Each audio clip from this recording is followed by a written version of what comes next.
एक दिन स्कूल की 5वीं कक्षा में उस्ताद मोहतराम, जिन्हें सब बच्चे प्यार से सर अली कहते थे, क्लास में दाखिल हुए। उनके चेहरे पर मुस्कुराहट थी, मगर आज उनका अंदाज जरा मुख्तलिफ था।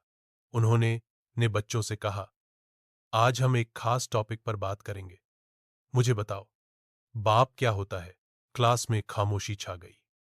फिर सर अली ने बोर्ड की तरफ इशारा किया और कहा, एक एक करके आओ और बोर्ड पर सिर्फ एक लफ्ज लिखो जो तुम्हारे नजदीक बाप को बयान करता हो। पहला बच्चा आया, उसने लिखा रहमत। दूसरा आया, उसने लिखा शफकत। तीसरा आया, उसने लिखा मोहब्बत। चौथा आया, उसने लिखा छाया। फिर एक बच्चा आया जिसका नाम हसन था। वह आहिस्ता से बोर्ड के पास गया और थोड़ा हिचकिचाते हुए एक लफ्ज लिखा एटीएम मशीन। क्लास में सब बच्चे हंसने लगे। सर अली ने हाथ हैच के इशारे से सबको खामोश कराया और नरमी से हसन से पूछा, बेटा, तुमने बाप को एटीएम मशीन क्यों लिखा? हसन नजरान ने शिकार लेन और आहिस्ता से बोला, सर, जब भी मुझे कोई चीज चाहिए होती है, अबू मुझे पैसे देते हैं।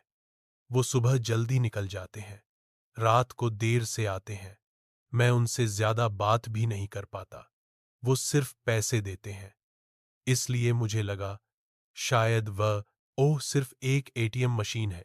सर अली ने मुस्कुराकर हसन के सर पर हाथ रखा और कहा, बेटा, तुम्हारे अबू सिर्फ पैसे देने वाली मशीन नहीं है, वो तुम्हारी हर जरूरत को पूरा करने के लिए दिन रात मेहनत करते हैं।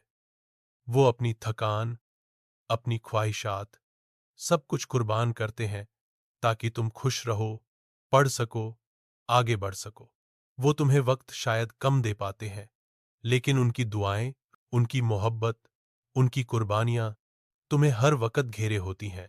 इतने में स्कूल का चपरासी क्लास में आया और सरगोशी की, सर, हसन के अबू का एक्सीडेंट हो गया है, उन्हें फौरन अस्पताल ले जाया गया है। यह खबर सुनकर हसन का चेहरा जर्द हो गया। सर अली ने फौरन स्कूल से परमिशन ली और हसन को अस्पताल ले गए।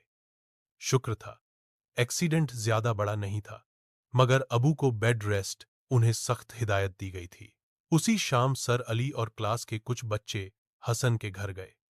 वहां सबने मिलकर हसन से बात की, उसे तसल्ली दी और वालिदैन के महाम के बारे में बताया। सर अली ने कहा, बेटा, इस्लाम में माँ बाप की खिदमत का बहुत बड़ा अजर है। रसूल अल्लाह सल्लल्लाहु ने फरमाया, बाप जन्नत के दरवाजों में से एक दरवाजा है। अगर चाहो तो उसे जाया कर दो और अगर चाहो तो उसकी हिफाजत करो। ये बातें सुनकर हसन का दिल बदल गया। अब वो अपने अबू का ख्याल रखता, उनके लिए दवाइयां लाता, उन्हें खाना खिलाता, उनके पैर दबाता, उनसे बातें करता और उनके चेहरे पर मुस्कुराहट देखकर खुश होता।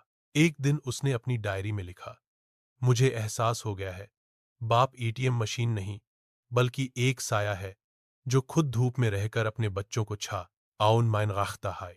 इखलाकी सबक। माँ बाप की इज्जत और खिदमत सिर्फ हमारा फर्ज ही नहीं, बल्कि जन्नत के रास्ते की कुंजी भी है। उनकी कद्र जिंदगी में करो ताकि कल को कोई पछतावा न हो।